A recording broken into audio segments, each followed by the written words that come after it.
Hello friends, मैं हूं अनिमेश और आप देख रहे हैं डिजिटल टैक्स कंसल्टेंट।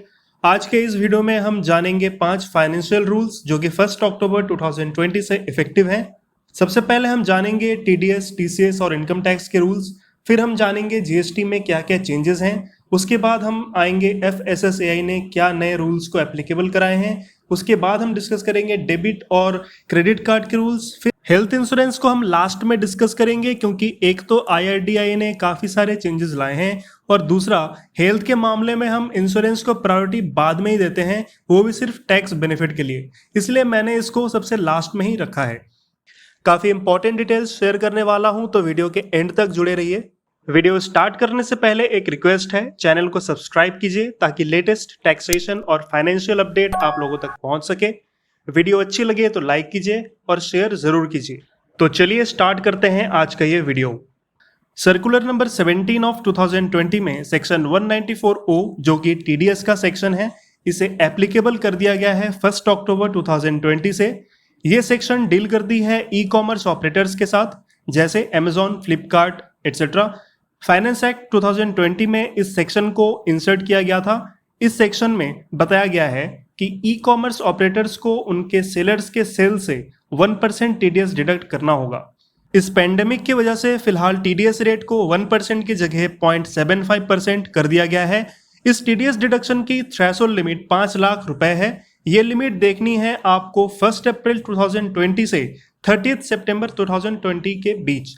अगर इस पीरियड के बीच में आपकी सेल्स 5 लाख से ऊपर है तो आपका टीडीएस डिडक्ट किया जाएगा। नेक्स्ट चलते हैं टीसीएस पे। Income tax act section 206C में 1H को इंसर्ट किया गया था। इसमें बताया गया था प्रीवियस ईयर में 50 लाख से ज्यादा के सेल पे बायर से 0.1% टीसीएस कलेक्ट करना होगा। इस पे एक डिटेल वीडियो मैंने अलग से बनाया था जिसको मैंने आई बटन पे लिंक कर दिया है और डिस्क्रिप्शन पे भी दे दिया है। आप उस लिंक पे जाके उस वीडियो को देख सकते हैं। नेक्स्ट आते हैं इनकम टैक्स पे।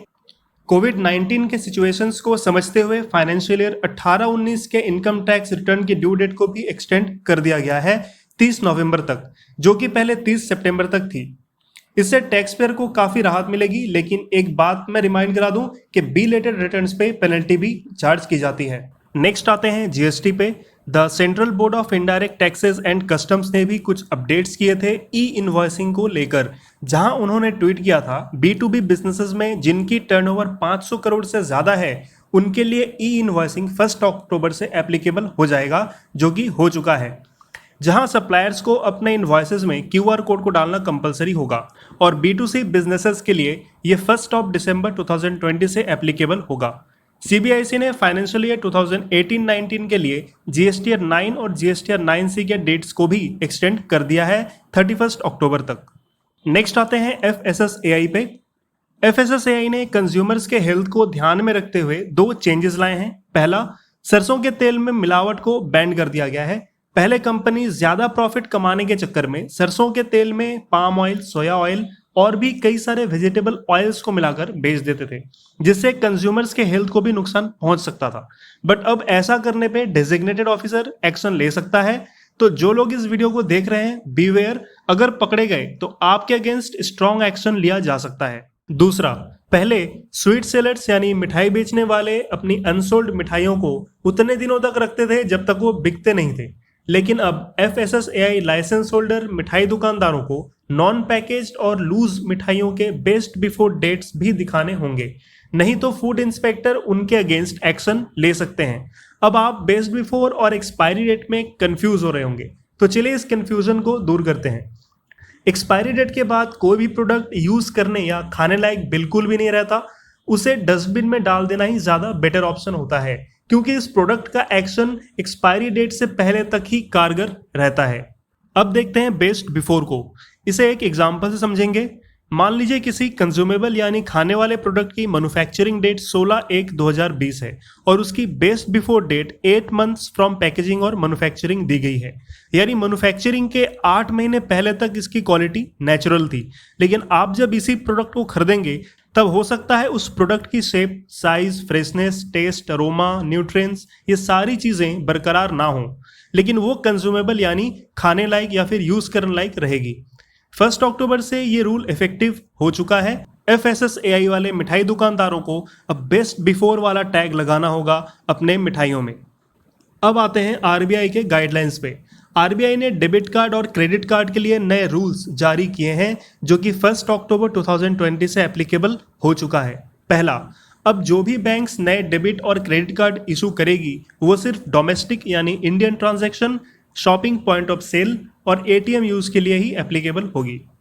दूसरा, अब आपके पास ऑप्शन है सर्विसेज को चूज करने का, जैसे आपको international transaction, e-commerce transaction, contactless जैसे टैप टू पे या NFC ट्रांजैक्शन करना है या नहीं। अगर ये सर्विसेज आपको अपने डेबिट और क्रेडिट कार्ड यूज़ के लिए चाहिए तो आप इसे ऑप्ट इन कर सकते हैं, और अगर ये सर्विसेज आपको नहीं चाहिए तो आप इसे ऑप्ट आउट भी कर सकते हैं।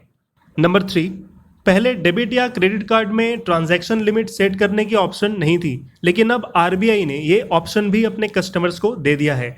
इसे आप अपने ट्रांजैक्शंस पे एक लिमिट लगा सकते हैं। जैसे मान लीजिए आपने डेबिट या क्रेडिट कार्ड में 60,000 की एक लिमिट सेट कर दी, तो आप इससे ज़्यादा खर्च नहीं कर पाएंगे, और अगर आपको इससे ज़्यादा खर्च करना है तो आपको उसकी लिमिट बढ़ानी होगी, और आप इसकी लिमिट अपने हिसाब से घटा भी सकते हैं।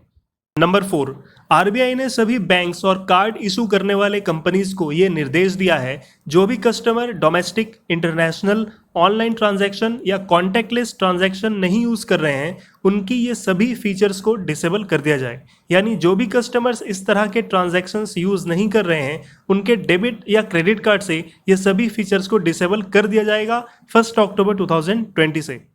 लास्ट टॉपिक है हेल्थ इंश्योरेंस। IRDAI यानी insurance regulatory development authority of India ने हेल्थ इंश्योरेंस को लेकर काफी सारे नए रूल्स जारी किए हैं। सबसे पहले तो इंश्योरेंस प्रीमियम को बढ़ा दिया गया है और हेल्थ इंश्योरेंस में 17 ऐसे बीमारियों को इंक्लूड किया गया है जिन बीमारियों को पहले इंश्योरेंस कवर में शामिल नहीं किया जाता था।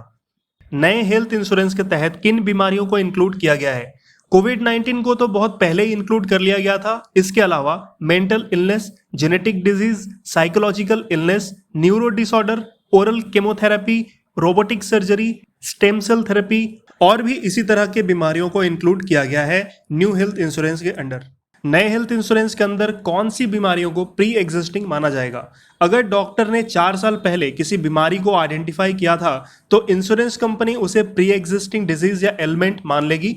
इसके अलावा इंश्योरेंस पॉलिसी मिलने के 3 महीने बाद अगर कोई बीमारी के सिम्टम्स मिलते हैं तो भी उसे प्री एग्जिस्टिंग ही माना जाएगा। नए हेल्थ इंश्योरेंस के बेनिफिट्स क्या क्या हैं? पहला, पेशेंट को फार्मेसी, इम्प्लांट और डायग्नोस्टिक इन सभी का पूरा क्लेम मिलेगा जो कि पहले एसोसिएट मेडिकल एक्सपेंसेस में आती थी। दूसरा, पेशेंट को ICU चार्जेस के लिए कोई पेमेंट नहीं करना होगा, ये हॉस्पिटल रूम के पैकेज में ही इंक्लूड होगा। नो रिजेक्शन आफ्टर 8 ईयर, यानी 8 साल प्रीमियम पे करने के बाद कोई भी health insurance company claim amount को रिजेक्ट नहीं कर सकती और री इवेल्युएट भी नहीं कर सकती, यानी कंपनीज को पूरा क्लेम अमाउंट ही पे करना होगा अपने पेशेंट को यानी कस्टमर को। नेक्स्ट आते हैं क्लेम अमाउंट। किसी ट्रीटमेंट में अगर क्लेम अमाउंट कम पड़ रहा है और पेशेंट के पास एक से ज्यादा कंपनीज के पॉलिसीज हैं तो जितना अमाउंट कम पड़ रहा है उतना अमाउंट दूसरे पॉलिसी से एडजस्ट कर सकता है। इस तरह के क्लेम को एक्सेप्ट और रिजेक्ट करने के लिए कंपनीज के पास 30 दिन का टाइम होगा, यानी 30 दिन के अंदर ही क्लेम को एक्सेप्ट या रिजेक्ट करना होगा। अगर 30 दिन के बाद इंश्योरेंस कंपनीज कोई डिसीजन नहीं लेती है तो उससे क्लेम अमाउंट के साथ 2% इंटरेस्ट पेशेंट को पे करना होगा। अगला सवाल जो आप सभी के मन में आ रहा होगा, क्या ये गाइडलाइन सभी के लिए एप्लीकेबल है? जी हाँ, ये गाइडलाइंस उनके लिए भी एप्लीकेबल है जिन्होंने नया हेल्थ इंश्योरेंस लिया है और उन पे भी एप्लीकेबल होगा जिनके पास पहले से ही कोई भी पॉलिसीज हैं और जिन्होंने 1 अप्रैल के बाद पॉलिसीज को रिन्यू करवाया है। Thanks for watching this video. मिलते हैं अगले इंटरेस्टिंग टॉपिक पे, तब तक के लिए जय हिंद।